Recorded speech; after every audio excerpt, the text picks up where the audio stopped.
You are listening to Alex Nanlohi Podcast, to know the Lord and to make Him known. Shalom, selamat siang Bapak Ibu dan teman-teman sekalian.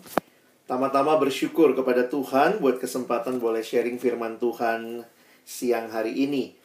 Dan bersyukur juga bahwa di tengah-tengah situasi yang masih belum banyak berubah, kita harus ibadah juga secara virtual. Tapi ini jadi kesempatan yang indah, Tuhan boleh hadir dan terus memberkati kita. Siang hari ini, tema yang diberikan untuk kita pikirkan bersama adalah bertumbuh di dalam Kristus. Saya ingin mulai dengan mengajak kita melihat kutipan berikut ini. Ketika saya menghayati kalimat dalam kutipan ini, saya pikir inilah kekristenan ya. Bahwa Christianity isn't a religion. It's a relationship with God. Kekristenan mungkin bukan sekadar agama, tetapi adalah relasi yang hidup dengan Allah di dalam Yesus Kristus. Kekristenan bukan sekadar ritual, walaupun kita punya ritual. Kekristenan bukan sekadar kumpulan ajaran, walaupun kita punya pengajaran. Tetapi fokus kekristenan adalah kepada pribadi Kristus. Dan ini yang saya pikir sangat membedakan kekristenan dengan semua kepercayaan yang lain. Karena di dalam kita menghayati tentang kekristenan, begitu sentralnya posisi Kristus bagi iman kita. Makanya saya tulis gini ya, ini kan generasi GPS gitu ya. Posisi juga sangat penting. Posisi kita tentunya, apakah kita sedang ada di dalam dosa atau kita sedang ada di dalam Kristus. Dan ini yang sangat menarik ya. Bukan sekadar ajaran, tetapi pribadi Yesus menjadi segalanya bagi kita. Saya pikir tidak ada ajaran kepercayaan lain yang meminta menerima pribadi yang adalah tokoh agamanya ya. Nah, Kristen kan kita ya terima Yesus. Bukan cuma terima ajaran Yesus, menerima Yesusnya. Itu menjadi titik penting dalam awal hidup beriman kita. Hidup yang menerima Kristus. Hidup yang percaya kepada karya kasih karunia Allah di dalam Yesus dengan kematian kebangkitannya di kayu salib. Jadi kita tidak hanya diminta menerima ajarannya, tetapi pribadi Yesusnya.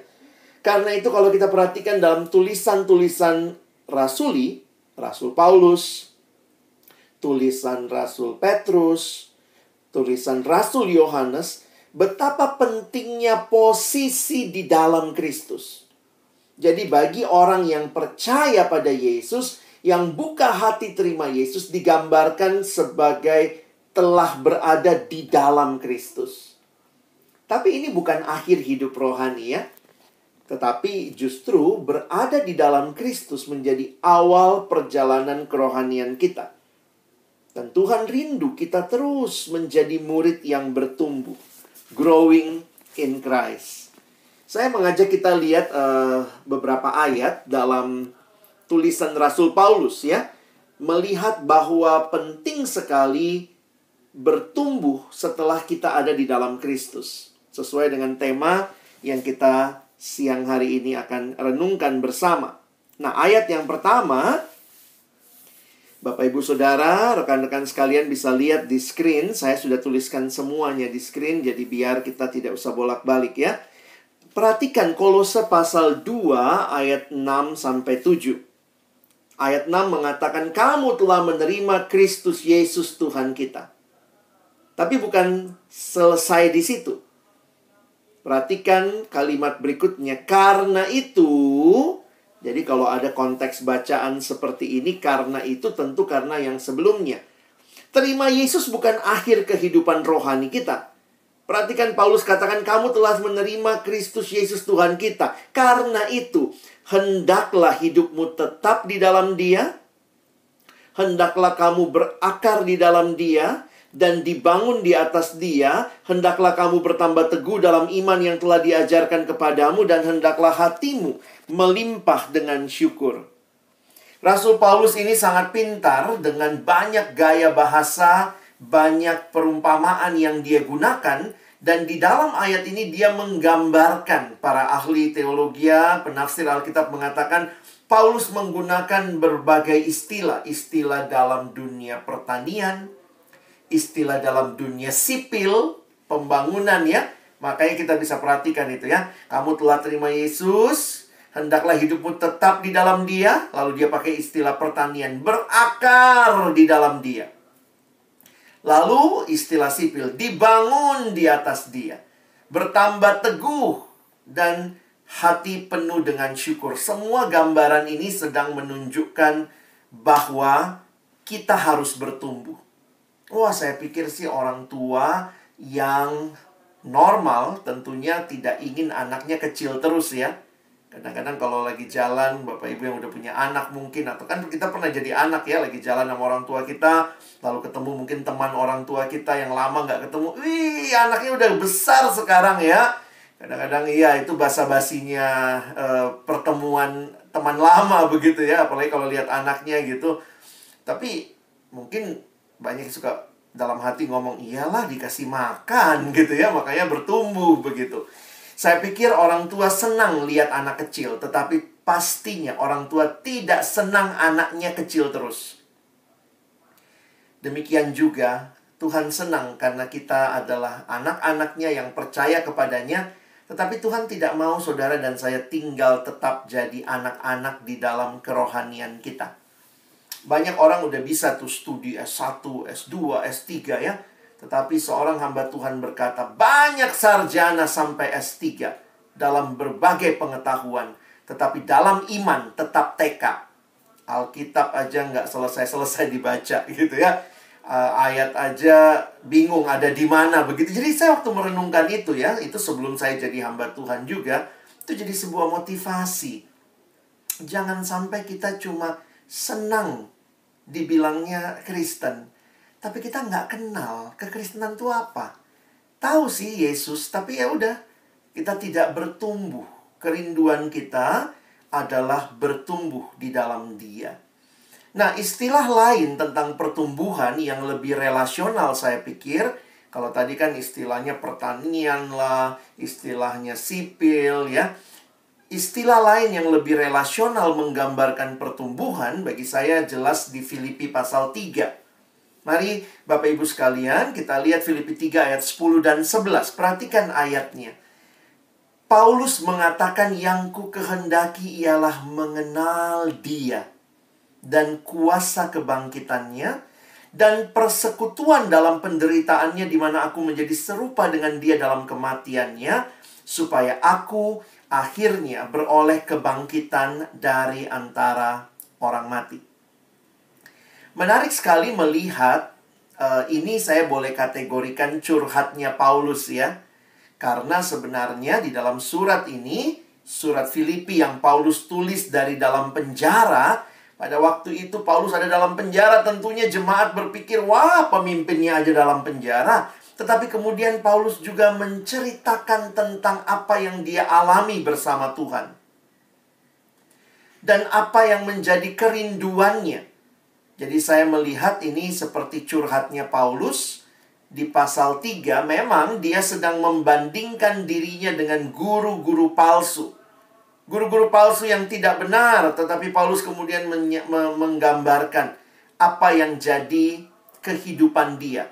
Makanya dalam curhatnya ini, bagi saya menarik sekali apa yang Paulus rindukan. Bapak Ibu, teman-teman sekalian, waktu Paulus tulis kitab Filipi, ajaibnya begini ya, hebatnya begini. Paulus itu sudah jadi rasul kan? Sudah jadi rasul, tulis kitab Filipi, dan dia rasul yang juga sudah menulis beberapa kitab yang lain. Jadi pertanyaannya begini, sudah berapa lama Paulus jadi Kristen? Dia kenal Yesus. Kalau kita lihat kan ceritanya di Kisah Rasul pasal yang ke-9 gitu ya. Bagaimana Paulus mengenal Kristus. Dan ketika Paulus tulis Filipi, nah ini kita mesti tanya para penafsir ya. Waktu Paulus tulis kitab Filipi, sudah berapa tahun kira-kira Paulus jadi Kristen? Nah, itu kan perlu kita coba hayati ya. Ternyata waktu tulis kitab Filipi, Paulus sudah kurang lebih 28 tahun kenal Yesus. Wow. 28 tahun kenal Yesus, dia tulis kitab Filipi. Perhatikan kalimatnya ayat 10 tadi. Bagi saya ini sangat luar biasa karena kerinduannya Paulus. Yang ku kehendaki ialah mengenal Dia. Saya membayangkan kalau ada koran, mungkin waktu itu apa, Philippi Post. Ada wartawan Philippi Post datang sama Paulus dan wawancara, Rasul Paulus, Anda sudah jadi rasul, hebat sekali, luar biasa Anda. Setelah 28 tahun Anda pelayanan, Anda sudah tulis banyak surat. Bolehkah kami tahu apa kerinduanmu? Lalu Paulus jawab, yang ku kehendaki ialah mengenal Dia. Bapak, Ibu, Saudara yang dikasihi Tuhan, waktu saya merenungkan akan hal ini, saya sadar betul. Kerinduan Paulus sangat sederhana. Mengenal Dia. Wow, apa kurang kenalnya sih? Udah rasul besar, nulis banyak surat. Suratnya juga kelihatan betul bagaimana dia mengerti doktrin yang mendalam tentang Kristus. Dan dia hanya mau kenal. Aku ingin mengenal Dia. Bapak, Ibu, Saudara yang dikasihi Tuhan, ingat baik-baik. Inilah sebenarnya kerinduan orang percaya yang sesungguhnya. Yaitu terus mengenal Tuhan, terus bertumbuh di dalam Tuhan. Satu-satunya mata kuliah yang sampai ketemu Tuhan Yesus, kita belum pernah wisuda adalah mata kuliah mengenal Dia. Kita tidak bisa sombong, wah saya sudah besar, rasul, saya sudah kenal Dia, oh saya sudah pembicara, saya hamba Tuhan, oh saya majelis di gereja, oh saya worship leader di gereja, oh saya sudah kenal Tuhan. No, pelajari ayat ini. Kerinduannya seperti anak yang baru kemarin sore kenal Tuhan. I just want to know Him. I want to know Christ and the power of His resurrection. Jadi saya harus katakan bahwa pertumbuhan rohani arahnya adalah kepada Kristus. Ingin kenal Dia lebih dan lebih lagi. Tujuan hidup Paulus adalah untuk mengenal Allah. Seluruh aspek kehidupan Paulus dia arahkan untuk mengenal Allah, termasuk pelayanannya. Paulus merindukan dirinya semakin mengenal Allah. Nah, jadi ini bahasa yang lebih relasional ya. Waktu bicara pertumbuhan. Pertumbuhan bukan sekadar bicara tanaman tadi ya berakar, dibangun, tetapi juga bicara pengenalan. Jadi orang yang bertumbuh adalah orang yang makin kenal Tuhan. Dan ini pengenalan yang seperti apa? Nah, sekarang saya ingin mengajak kita merenungkan beberapa poin tentang pengenalan. Pengenalan akan Tuhan ini pengenalan yang seperti apa? Yang pertama, ini pengenalan yang lebih daripada sekadar pengetahuan. Wah, maksudnya apa? Pengenalan akan Kristus bukan sebuah pengenalan sekadar informasi. Kadang-kadang kalau kita Bible quiz, CCA, cerdas cermat Alkitab. Wah, ada orang-orang yang memang kayaknya dari kecil tuh seneng banget gitu ya, tahu pengetahuan Alkitab. Itu bisa gampang banget jawab. Wah, siapa di sini? Siapa yang ini? Yesus di mana ininya? Itu, wah, langsung bisa jawab. Itu pengenalan yang sifatnya informasi. Kita tahu Yesus lahir di mana, siapa papanya, siapa mamanya. Pengenalan akan Tuhan yang sejati bukan sekadar informasi. Kita tahu siapa nama Ibu Yesus, kita tahu berapa banyak murid Yesus, kita hafal nama-namanya.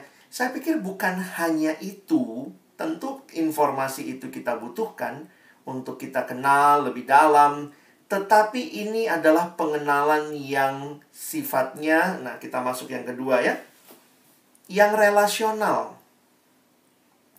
Yang dimulai dalam iman kepada Kristus. Teman-teman bedakan antara informasi sama relasi ya. Dan Tuhan tidak hanya mau saudara dan saya kenal Dia secara informatif. Beda sekali. Saya kasih contoh begini ya, coba dengar dua kalimat ini. Saudara pilih kalimat mana yang saudara lebih suka. Kalimat pertama. Perempuan terkaya di dunia adalah Ratu Elizabeth dari Inggris. Nah, ini kalimat pertama. Perempuan terkaya di dunia adalah Ratu Elizabeth dari Inggris. Pernyataan kedua, kalimat kedua. Perempuan terkaya di dunia adalah Ratu Elizabeth dari Inggris, dan dia memberikan semua kekayaannya kepada saya. Wah. Saudara, kalau normal mikirnya gitu ya, sebagaimana manusia yang matre gitu ya, wah, mana yang lebih bagus, kalimat pertama atau kedua? Ya, banyak yang mikirin kalimat kedua lah ya. Karena kalimat pertama isinya hanya informasi. Ada perempuan kaya di dunia, Ratu Elizabeth. Selesai.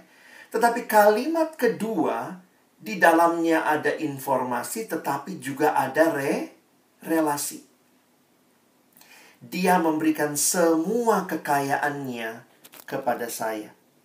Saudara yang dikasihi dalam Tuhan Yesus Kristus, pengenalan akan Tuhan bukan sekadar pengenalan saya tahu dia berkuasa. Tapi apakah saya alami kuasanya dalam hidup saya?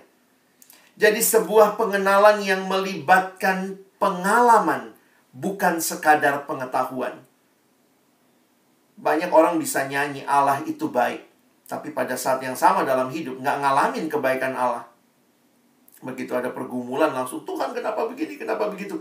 Kita bisa nyanyi karena kita punya informasinya, kita tahu nadanya, kita tahu kalimat-kalimat lagunya. Tapi ini pengenalan yang relasional, yang melibatkan pengalaman lebih dalam, bukan sekadar pengetahuan. Pengenalan itu memang beda sekali ya. Contoh saja beginilah. Kalau ditanya ya, Bapak Ibu Saudara tahu Presiden Indonesia yang perempuan? Wah, mungkin semua pada bisa jawab ya. Wah, tahu. Siapa? Ibu Megawati. Tapi kalau saya tanya, Bapak Ibu kenal Ibu Megawati? Bapak Ibu tahu Ibu Megawati? Mungkin semua bisa bilang tahu. Tapi kenal? Nah, lihat ada tingkat yang lebih dalam daripada sekadar pengetahuan. Tetapi ada relasi. Paulus bukan hanya mau, Tuhan aku tahu segalanya tentang engkau sehingga kalau ujian dapat 100. Bukan. Paulus berkata yang kuhendaki ialah mengenal dia dan kuasa kebangkitannya. Wah, itu kalimat-kalimat yang mengingatkan bahwa Yesus yang Paulus kenal adalah Yesus yang mati dan bangkit. Dan Paulus bukan hanya mengatakan aku ingin kenal Yesus, tapi dia mau mengalami persekutuan dengan Kristus yang mati dan bangkit, sehingga kematian Kristus jadi kematiannya dan kebangkitan Kristus jadi kebangkitannya. Ini pertumbuhan, makin mengalami karya Allah dalam hidup. Makin mengalami apa artinya saya sebagai milik Allah, umat Allah, anak Allah. Jadi sekali lagi bukan sekadar pengetahuan. Sehingga bagian ini penting saudara, waktu kita nanti bicara aplikasi, nanti bagaimana aplikasi bertumbuh. Nah, nanti kita akan bicara pengenalan lebih daripada sekadar pengetahuan. Dan lihat arah pengenalan ini, saya pikir ini jadi goal akhirnya ya. Ini pengenalan yang mengubahkan, pengenalan yang transformatif. Perhatikan kalimat Paulus di ayat 10 dan 11 tadi. Mengenal dia dan kuasa kebangkitannya menjadi serupa dengan dia dalam kematiannya. Jadi Paulus mau mengatakan kerinduannya adalah makin mirip seperti Yesus. Wah, ini menarik ya. Saya kadang suka mikir gini, ada nggak ya orang tua yang pingin banget anaknya makin hari makin mirip tetangga? Ada nggak Bapak Ibu gitu ya? Seneng kalau anaknya makin mirip tetangga. Nanti kalau anaknya pulang, wah papa bangga sekali nak. Lihat hidungmu makin mirip tante di seberang jalan. Lihat kupingmu mirip om yang jualan bakso gitu. Saya pikir orang tua yang normal akan senang anaknya mirip dia. Dan kalau kita adalah anak Allah, kita telah ditebus, kita ada di dalam Kristus, kita harus menjadi serupa dengan siapa? Serupa dengan Allah. Bagaimana mengerti serupa dengan Allah? Lihat anaknya. Serupa dengan Kristus. Makanya Paulus mengatakan kalimat ini. Aku rindu menjadi serupa dengan Dia. Jadi orang yang bertumbuh, ukurnya bagaimana? Dia makin mirip Yesus nggak? Jangan sampai makin hari makin mirip tetangga ya. Saya pikir kita kadang suka nyanyi gitu ya. Aku anak raja, kamu anak raja, kita semua anak siapa gitu ya. Kira-kira kalau Tuhan lihat hidup kita, Tuhan akan bilang, iya ini anakku nih, persis kan kayak aku ya. Atau waktu lihat hidup kita, Tuhan bilang, ini anak siapa? Kok nggak mirip aku gitu ya. Nah Bapak Ibu teman-teman sekalian, saya ingin mengajak kita melihat pertumbuhan itu bukan sekadar pertambahan knowledge. Tetapi ada experience yang membuat kita pun makin hari dibentuk makin serupa dengan Dia. Cara berpikir kita, cara berbicara kita, cara kita mengatasi masalah, emosi-emosi kita, biarlah semakin selaras dengan Dia. Kita lihat lagi ya, ini kan kita bilang Rasul Paulus. Coba lihat Rasul Yohanes. Rasul Yohanes menggunakan istilah yang lain di 1 Yohanes 2 ayat 6. Barang siapa mengatakan bahwa ia ada di dalam Dia, di dalam Kristus, posisi sangat penting, ia wajib hidup sama seperti Kristus telah hidup. Wow, pertama kali saya dapat ayat ini pas SMA kali ya, baca ayat ini kaget gitu. Kita nggak diminta mirip pendeta kita, mirip guru sekolah minggu kita, mirip kakak rohani kita, mirip teman kita yang baik, mirip orang tua kita. Karena semua kategori manusia yang bisa jadi teladan itu pun mungkin gagal.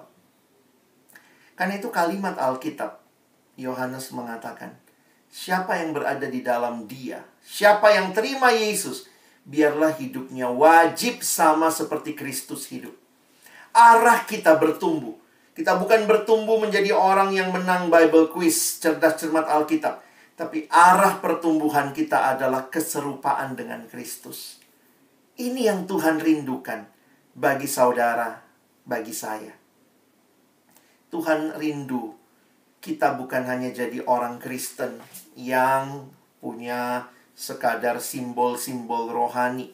Kadang orang Kristen salibnya besar, di rumah di mana-mana foto Yesus, tapi kelakuannya nggak mirip tuh. Mengatasi masalah nggak mirip tuh.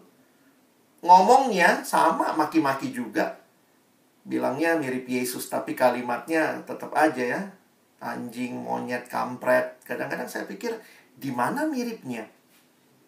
Pertumbuhan itu menolong kita makin serupa Kristus.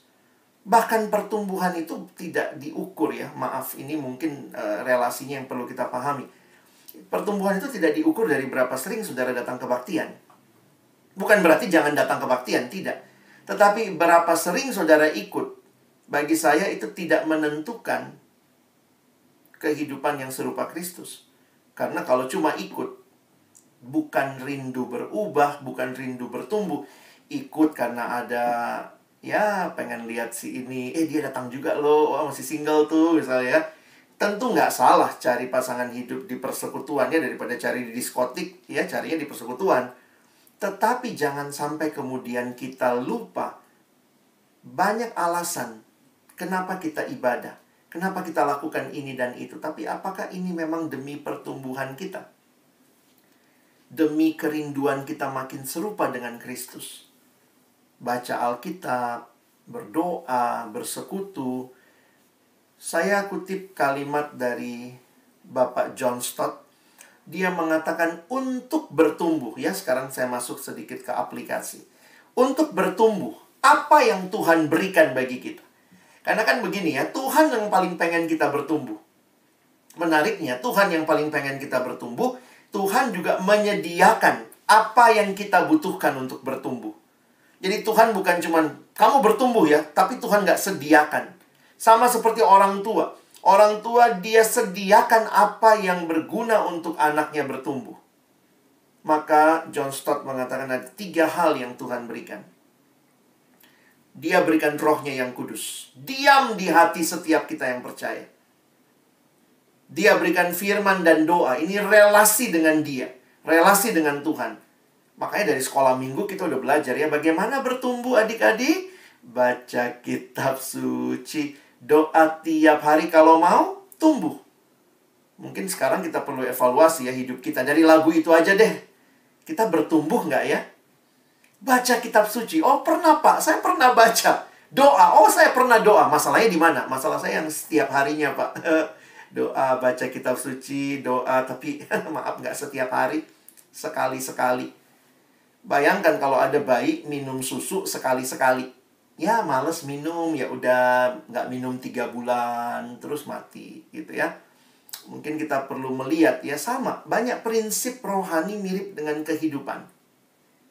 Allah menyediakan Roh Kudusnya, Dia kasih firman Tuhan dan doa, dan Tuhan berikan komunitas bagi kita untuk bertumbuh. Karena itu, manfaatkan itu. Nah, di dalam kerohanian, ya, ini yang biasa disebut sebagai disiplin. Jadi, kekristenan tidak mengenal kewajiban rohani, karena kita tidak bicara, kalau kewajiban itu arahnya dari luar. Jadi dipaksakan dari luar, dan kalau kita lakukan itu kita dapat sesuatu. Kalau disiplin rohani beda. Disiplin itu timbul dengan kesadaran dari dalam. Jadi kekristenan menempatkan disiplin rohani yang kita sering kali kenal. Disiplin rohani itu, saya kutip kalimat atau gambar dari seorang bernama Bapak Dawson Trotman. Jadi Bapak Dawson Trotman ini menggambarkan bagaimana bertumbuh. Dia bilang miliki disiplin rohani. Dia menggambarkan hidup orang Kristen seperti roda. Makanya ini seringkali disebut ilustrasi roda. Sebagaimana roda yang muter itu porosnya. Maka dia katakan di pusat hidup harus ada Kristus. Terima Yesus dalam hidupmu. Itu harus ada di pusat hidup. Karena yang muterin hidup kita tuh ya porosnya itu. Dan dia menggambarkan ada 2 jari-jari. Satu jari-jari yang vertikal hubungan dengan Allah. Satu jari-jari yang horizontal hubungan dengan sesama. Jadi kekristenan yang sehat punya vertikal, tapi juga punya horizontal. Bukan cuma vertikal doang ya, tapi juga ada horizontal. Jadi yang vertikal hubungan dengan Allah, saya bicara sama Allah namanya doa. Allah bicara sama saya lewat firman. Nah, itu yang vertikal. Yang horizontal hubungan dengan sesama. Dia bagi 2. Dengan sesama orang percaya, kita harus rajin bersekutu. Dan bagi mereka yang belum percaya, kita keluar bersaksi. Makanya itu garis datarnya ada bersaksi dan bersekutu. Nah, ini yang disebut sebagai disiplin rohani. Disiplin rohani supaya saudara bertumbuh. Jadi begini, Tuhan sudah sediakan. Kita nggak make, ya kitanya yang nggak bertumbuh. Sama lah ya, zaman dulu masih ingat zaman kecil. Kalau saya kecil nggak tahu. Kalau Bapak Ibu mungkin ada yang sejaman atau ada yang lebih muda mungkin.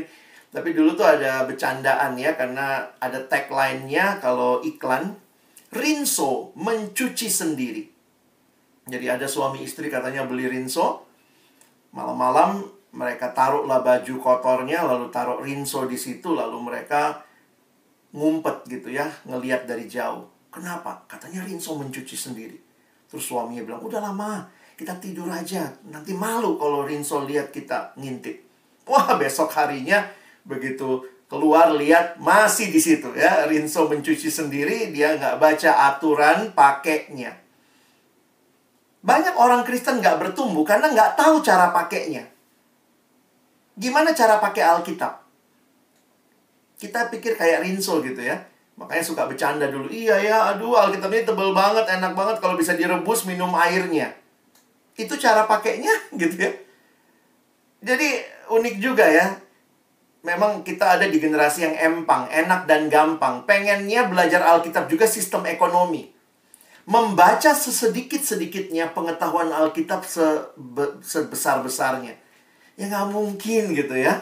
Banyak anak remaja yang saya layani suka begitu tanya sama saya. Kak Alex, saya mau tahu dong Tuhan mau apa sih buat hidup saya. Kayaknya dengar remaja ngomong begitu rohani banget ya. Kak, Tuhan mau apa dalam hidup saya? Terus saya tanya sama dia, oh kamu tanya Tuhan mau apa? Kamu rajin gak baca Alkitab? Nah itu dia kak. Aduh aku sibuk banget, ini lagi kelas 12, lagi sibuk begini. Mau tahu kehendak Tuhan, tapi tidak baca firman Tuhan. Itu lucu ya. Banyak kita berpikir Tuhan kasihnya lewat mujizat-mujizat yang aneh gitu ya. Nggak pernah baca tapi ngerti Alkitab. Saya pikir jangan mempermainkan Tuhan. Saudara mau bertumbuh? Rindu bertumbuh? Ini kehendak Tuhan buat kita. Tapi ingat, Tuhan kasih sarananya. Yuk kita pakai. Gimana cara pakainya? Ya pakai dengan baik ya. Alkitab ya dibuka, dibaca. Jangan seperti ada anak remaja yang pernah datang sama saya. Dia bilang, Kak Alex, saya sudah tidak takut tidur sendiri. Hah? Kenapa? Oh sekarang saya taruh Alkitab Kak di samping saya. Wah gitu ya. Dia taruh Alkitab di samping dia. Saya tanya, apa tujuannya? Iya kalau ada setan kan Kak. Wah. Begitukah cara pakai Alkitab? Saya bilang di dalam Alkitab, bagaimana melawan setan? Di dalamnya dikatakan 1 Petrus 5. Lawanlah dia dengan iman yang teguh. Jadi bukan fisik Alkitabnya. Kita kebanyakan nonton film Hollywood sih ya. Oh, lawan setan pakai Alkitab, nanti ada salib, tusuk jantungnya gitu ya. Pakailah Alkitab dengan baik. Bagaimana caranya melawan si setan? Lawanlah dengan iman yang teguh. Iman yang teguh dari mana? Roma pasal 10. Iman timbul dari pendengaran, pendengaran akan firman Allah. Jadi baca Alkitab untuk melawan setan bukan fisik Alkitabnya kita begini-beginiin ya. Jadi banyak orang Kristen tidak menghayati, tidak menyadari apa yang sudah Tuhan berikan. Bapak Ibu Saudara, Tuhan memberikan kita kitab suci. Kita bisa berdoa kepada Tuhan. Kita diharapkan bersekutu. Karena Tuhan juga bicara lewat komunitas ya. Makanya sebenarnya lagu sekolah minggu itu harus di-expand ya. Supaya jangan cuma bagaimana bertumbuh adik-adik. Baca kitab suci, doa tiap hari. Harusnya ditambah. Rajin bersekutu dan giat bersaksi. Ini semua sarana pertumbuhan yang Tuhan berikan. Ini yang kita sebut dengan disiplin rohani. Makanya kenapa kita harus disiplin? Sama seperti makan. Kita makan kan disiplin ya. Jam begini makan, jam segini tidur. Itu disiplin itu menolong kita dapat manfaat dari disiplin itu. Disiplin rohani pun mentransformasi hidup kita. Bukan sekadar menambah pengetahuan kita. Melalui disiplin rohani kita semakin mengasihi Allah. Dan Allah mengubahkan kita semakin serupa dengan anaknya. Saudara yang dikasihi Tuhan, hari ini Tuhan ingatkan kita banyak hal tentang kerinduannya supaya saudara dan saya bertumbuh. Tuhan sudah berikan semua yang kita butuhkan supaya kita bisa bertumbuh. 2 Petrus 3 ayat 18, ayat terakhir di kitab 2 Petrus. Saya bacakan buat kita. Rasul Petrus menuliskan, tetapi bertumbuhlah dalam kasih karunia dan dalam pengenalan akan Tuhan dan Juru Selamat kita Yesus Kristus. Baginya kemuliaan sekarang dan sampai selama-lamanya. Biarlah kerinduan ini boleh kita genapkan dalam hidup kita. Prioritaskan waktu-waktu terbaik kita untuk menikmati relasi dengan Tuhan. Di dalamnya Tuhan memberikan pertumbuhan. Ketika saudara makin serupa dengan Kristus, hidupmu pun akan jadi berkat bagi orang-orang di sekitarmu, bagi keluarga, bagi pekerjaan, bahkan bagi dunia. Amin. Mari kita berdoa. Tuhan, terima kasih buat firman-Mu. Terima kasih buat apa yang kami pelajari bersama siang hari ini. Bahwa hidup kami bukan berakhir dengan kami menerima Yesus. Tetapi menerima Yesus adalah awal perjalanan hidup bersama Tuhan. Dan Tuhan mau kami terus semakin bertumbuh. Semakin serupa dengan Kristus. Kami rindu mengenal-Mu hari demi hari. Tapi kami juga mau Tuhan memberi waktu-waktu terbaik kami untuk menikmati disiplin rohani. Bohong kalau kami katakan kami mau mengenal Tuhan. Tapi kami tidak buka firman-Mu. Kami tidak datang dalam persekutuan-persekutuan di dalamnya kami bisa mendengar lebih banyak tentang Engkau. Tuhan, ampuni kami yang sering kali berkata kami rindu, tapi realitanya kami terus bergumul. Karena itu biarlah kami punya komitmen bukan di hadapan manusia, tetapi di hadapan Tuhan sendiri. Seperti Paulus yang sekian lama sudah mengenal dan melayani Tuhan, tapi kerinduannya tetap sama. Yang ku kehendaki ialah mengenal Dia. Kami pun rindu. Semakin mengenal Engkau, semakin serupa dengan Engkau, dan akhirnya pakai kami Tuhan, bahkan memperkenalkan Engkau bagi orang-orang di sekitar kami. Kami bersyukur, berterima kasih untuk firman-Mu. Tolong kami bukan cuma jadi pendengar yang setia, mampukan kami jadi pelaku-pelaku firman-Mu. Dalam nama Yesus kami berdoa, kami bersyukur. Amin.